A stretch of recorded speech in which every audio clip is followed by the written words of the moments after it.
దీన్ని 16th సెంచరీలో క్రికీ అని పిలిచేవాళ్ళు.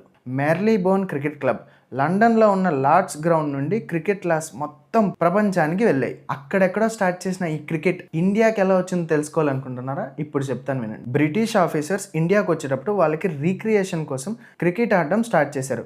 బాంబే, కలకత్తా, మద్రాస్ లాంటి పోర్ట్ సిటీస్లో క్లబ్ స్టార్ట్ చేశారు. ఆ ఫైనల్లో కప్పు తీసుకుంటున్న కపిల్ దేవ్ని చూసి భారతదేశం మొత్తం ఒక ఎనర్జీ ఎలక్ట్రిక్ షాక్లా ప్రొడ్యూస్ చేసింది. కొన్ని రోజుల తర్వాత ఒక చిన్న పిల్లాడు, ముంబై అబ్బాయి, బ్యాట్ పట్టుకొని ఇంటర్నేషనల్ స్టేజ్లో అడుగుపెట్టాడు. ఆయన పేరే సచిన్ రమేష్ టెండూల్కర్. ఈ పేరు వింటూనే మనకు గూస్ బంప్స్ వస్తున్నాయి కదా. సో సచిన్ ఆడితే రోడ్స్ ఖాళీ. ఆయన స్ట్రైట్ డ్రైవ్లో ఒక పోయిటరీ ఉండేది. ఆయన ఇన్నింగ్స్లో మిడిల్ క్లాస్ హోప్స్ కనిపించేవి. సచిన్ జస్ట్ రన్స్ కొట్టలేదు, ఒక జనరేషన్కి కాన్ఫిడెన్స్ ఇచ్చాడు. బ్యాక్గ్రౌండ్ మ్యాటర్ కాదు, డెడికేషన్ ఉంటే డెస్టినేషన్ రీచ్ అవ్వడం పెద్ద ఇంపాసిబుల్ అయితే కాదని చూపించాడు. ఒక చిన్న సౌండ్, టక్, ఈ సౌండ్ భారత్లో వినిపిస్తే చాలు. ఎందుకంటే ఈ సౌండ్ ఒక శబ్దం కాదు, ఇది భారతదేశంలో ఒక ఎమోషన్. సో ఈ సౌండ్ వినిపిస్తే గల్లీలు ఖాళీ అయిపోతాయి, టీవీ ముందు జనాలు జామ్ అయిపోతారు, మొబైల్ నోటిఫికేషన్ సైలెంట్ అయిపోతాయి. ఎందుకంటే క్రికెట్ అంటే ఇండియాలో ఒక స్పోర్ట్ కాదు, అది ఒక ఎమోషన్. ఇది ఒక డైలీ హ్యాబిట్. ఇది జనరేషన్ టు జనరేషన్ ట్రాన్స్ఫర్ అయ్యే ఒక జీవిత అనుభవం. మనలో ఎంతోమంది క్రికెట్ వల్ల చిన్నప్పుడు చాలా అనుభూతులే ఉన్నాయి. అందులో మనకు బాగా గుర్తుండేటివి అమ్మ ఛాయ్ తెచ్చి ఇవ్వడం, నాన్న కామెంటరీ చెప్పడం, పిల్లలు టెర్రస్ మీద బ్యాటింగ్ ప్రాక్టీస్ చేయడం. ఈ చిన్న చిన్న మూమెంట్స్ అన్నీ కలిసి క్రికెట్ని మన జీవితంలో పర్మనెంట్ పార్ట్గా మార్చాయి. కానీ ఈ క్రికెట్ మన దేశంలో పుట్టలేదు. ఎస్, మీరు విన్నది నిజమే. మీలో చాలా మందికి తెలుసు క్రికెట్ ఇండియాలో పుట్టలేదు. ఈ కథ స్టార్ట్ అయింది ఎక్కడో తెలుసా? చాలా సముద్రాల అవతల, కొన్ని సెంచరీస్ వెనక్కి వెళ్ళిన ఒక చిన్న ఇంగ్లీష్ గ్రామంలో ఈ క్రికెట్ పుట్టింది. 16th సెంచరీలో విలేజర్స్, చిన్నపిల్లలు, అక్కడున్న షెపర్డ్స్ అందరూ కలిసి ఆడుకునే గేమే ఈ క్రికెట్. దీన్ని 16th సెంచరీలో క్రికీ అని పిలిచేవాళ్ళు. వీళ్ళు అప్పుడు దాన్ని ఒక వుడెన్ స్టిక్తో ఒక లెదర్ బాల్ని కొట్టేవాళ్ళు. ఆ వుడెన్ స్టిక్ పేరే క్రికీ అని పిలిచేవాళ్ళు. అదే వర్డ్ మెల్లగా క్రికెట్గా మారింది. మొదట్లో ఇది టైంపాస్ గేమ్గా మాత్రమే ఉన్న, ఫిక్స్డ్ పిచ్చెస్ లేదు, స్టాండర్డ్ రూల్స్ లేదు, యూనిఫామ్ లేదు, ఏమీ లేదు. కానీ 1700స్కి వచ్చేసరికి ఇంగ్లాండ్లో ఈ గేమ్ని సీరియస్గా తీసుకోవడం స్టార్ట్ అయింది. క్లబ్స్ ఫామ్ అయ్యాయి, మ్యాచెస్ ఆర్గనైజ్ చేయడం కూడా మొదలుపెట్టారు, స్పెక్టేటర్స్ కూడా రావడం స్టార్ట్ చేశారు. ఈ కేఎస్ని డిసిప్లైన్లో పెట్టింది. పిచ్ మెజర్మెంట్స్ నుండి వికెట్స్ వరకు అన్నీ స్టాండర్డైజ్ చేసింది మెర్లీబోర్న్ క్రికెట్ క్లబ్. లండన్లో ఉన్న లార్డ్స్ గ్రౌండ్ నుండి క్రికెట్ క్లాస్ మొత్తం ప్రపంచానికి వెళ్ళాయి. సో ఇక్కడ వెళ్ళిన రూల్స్ ఏంటో తెలుసా? బ్యాట్ షేప్, బాల్ వెయిట్ ఎంత ఉండాలి, ఓవర్స్ ఎట్లా ఉండాలి, ఆ ఓవర్ సిస్టమ్ ఎట్లా ఉండాలి, ఫీల్డ్ పొజిషన్స్ ఏంటి, అన్నీ ఇక్కడే ఫార్మల్గా రాశారు. అప్పటి నుండి క్రికెట్ ఒక విలేజ్ గేమ్ కాదు, ఒక ఆర్గనైజ్డ్ ఇంటర్నేషనల్ స్పోర్ట్గా మారింది. అక్కడెక్కడో స్టార్ట్ చేసిన ఈ క్రికెట్ ఇండియాకి ఎలా వచ్చిందో తెలుసుకోవాలనుకుంటున్నారా? ఇప్పుడు చెప్తాను వినండి. నేను ఈ ఛానల్ స్టార్ట్ చేసింది ఒక థింకింగ్ ఆడియన్స్ని ఎంగేజ్ చేయడం కోసం. నేను ఇలాంటి కంటెంట్, జియో పాలిటిక్స్ నుంచి కరెంట్ అఫైర్స్ వరకు, కరెంట్ అఫైర్స్ నుంచి లోకల్ ఇష్యూస్ వరకు, లోకల్ ఇష్యూస్ నుంచి ఇంటర్నేషనల్ ఇష్యూస్ వరకు ప్రతిదీ 10 నిమిషాలు మీకు అర్థమయ్యే భాషలో పెట్టేస్తాను. అలా నేను పెట్టంగానే మీ దాకా రావాలంటే డెఫినెట్గా మీరు సబ్స్క్రైబ్ చేయాలి. సబ్స్క్రైబ్ చేశారా? డన్. బ్రిటిష్ ఎంపైర్ ఎక్స్పాండ్ అవడంతో క్రికెట్ కూడా బ్రిటిష్ ఎంపైర్తో పాటు ట్రావెల్ అవడం స్టార్ట్ అయింది. బ్రిటిష్ ఆఫీసర్స్ ఇండియాకి వచ్చేటప్పుడు వాళ్ళకి రీక్రియేషన్ కోసం క్రికెట్ ఆడడం స్టార్ట్ చేశారు. బాంబే, కలకత్తా, మద్రాస్ లాంటి పోర్ట్ సిటీస్లో క్లబ్ స్టార్ట్ చేశారు. మొదట్లో ఇది ఎలైట్ ఆఫీసర్స్ గేమ్గా మాత్రమే ఉండింది. కానీ మెల్లగా ఇండియన్స్ కూడా చూడటం, ఇండియన్స్కి కూడా ఈ స్పోర్ట్ ఆడాలనిపించడం, నేర్చుకోవాలనిపించడం స్టార్ట్ అయింది. సో మొదటిసారి ఇండియన్ కమ్యూనిటీగా పర్సీస్ క్రికెట్ని ఎంబ్రేస్ చేశారు. తర్వాత హిందూస్, ముస్లిం, సిఖ్స్ అందరూ కలిసి గ్రౌండ్లో ఆడడం స్టార్ట్ చేశారు. దాని తర్వాత మెల్లగా స్కూల్స్లో క్రికెట్ ఇంట్రడ్యూస్ అయింది. చిన్న టౌన్స్లో రబ్బర్ బాల్ వచ్చింది, బ్యాట్ లేకపోతే ఏంటి వుడెన్ ప్లాంక్ వచ్చింది, గల్లీ క్రికెట్ పుట్టింది. ఈ మూమెంట్ నుండి క్రికెట్ ఒక కాలనియల్ స్పోర్ట్ నుండి జనాల స్పోర్ట్గా మారింది. బ్రిటిషర్స్కి ఒక ఎంటర్టైన్మెంట్గా ఉండే గేమ్ కాస్త ఇండియాలో ఒక మతంగా మారింది. క్రికెట్ ఇనీషియల్ స్టేజెస్లో పడిన స్ట్రగుల్ చూద్దాం. ఇండిపెండెన్స్ తర్వాత ఇండియా ఒక కొత్త దేశంగా మారింది. ఎకనామీ బాగా వీక్ అయింది, ఇన్ఫ్రాస్ట్రక్చర్ అస్సలు లేదు, స్పోర్ట్కి సపోర్ట్ ఇంకా ఆల్మోస్ట్ జీరో. క్రికెట్ టీం కూడా అలాగే ఉండేది. వరల్డ్ స్టేజెస్లో ఇండియాని లైట్గా చూస్తూ ఉండేవాళ్ళు.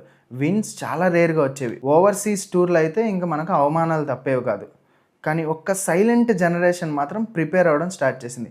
ఎంప్టీ గ్రౌండ్స్లో ప్రాక్టీస్ చేసే, రైల్వే కంపార్ట్మెంట్స్లో ట్రావెల్ చేశారు, పర్సనల్ స్ట్రగుల్స్ మధ్య డిసిప్లైన్డ్గా ఈ క్రికెట్ని మాత్రం వదిలిపెట్టలేదు. ఈ ప్లేయర్స్కి ఫెసిలిటీస్ లేదు, స్పాన్సర్స్ లేవు, గ్లామర్ లేదు, వీళ్ళకు ఉన్నదంతా ఒకటే, ఏదో ఒక రోజు మన భారతదేశం మిగతా దేశాలన్నిటితో కంపీట్ చేసి మనం వరల్డ్ కప్ గెలవాలన్న ఒక దృఢమైన సంకల్పం తప్ప. ఆ దృఢ సంకల్పం క్లైమాక్స్కి రీచ్ అయ్యే టైం వచ్చింది. అదే 1983 లండన్ లార్డ్స్ గ్రౌండ్లో జరిగిన 1983 క్రికెట్ వరల్డ్ కప్ ఫైనల్లో ఇండియా ఆపోజిట్ ఎవరో తెలుసా?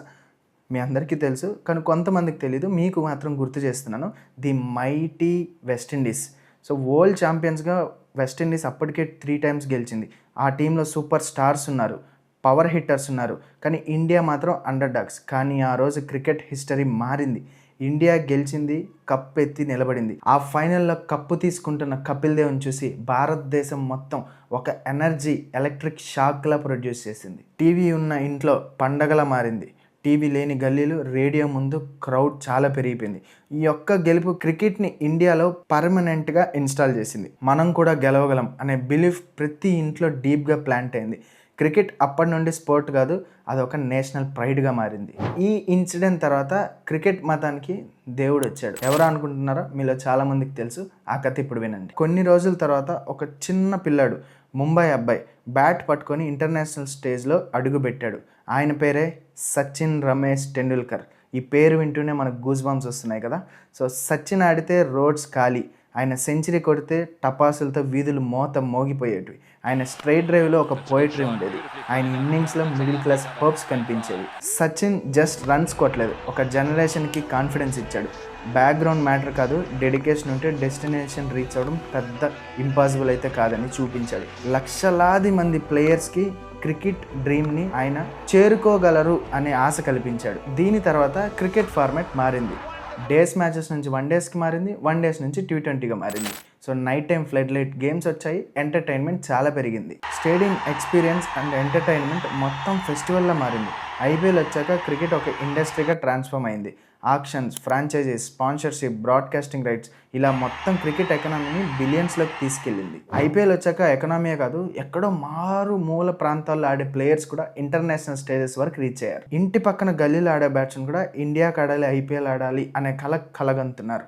సో క్రికెట్ ఇప్పుడు కెరియర్, క్రికెట్ ఇప్పుడు ఒక జీవిత లైవ్లీహుడ్, క్రికెట్ ఇప్పుడు గ్లోబల్ బ్రాండింగ్. కానీ ఈ గ్లామర్ మొత్తం లోపల ఉన్న రూట్ ఒకటే, మనందరం కలిసి ఆడుతున్న గల్లీ క్రికెట్ ఎమోషన్. క్రికెట్ జస్ట్ ఈ స్పోర్ట్ వల్లే ఫేమస్ అవ్వలేదు, ఇది మన భారతీయుల ప్రతి ఒక్కరి డైలీ లైఫ్లో క్రికెట్ని మనం ఇమాజిన్ చేసుకుంటూ ఉంటాం.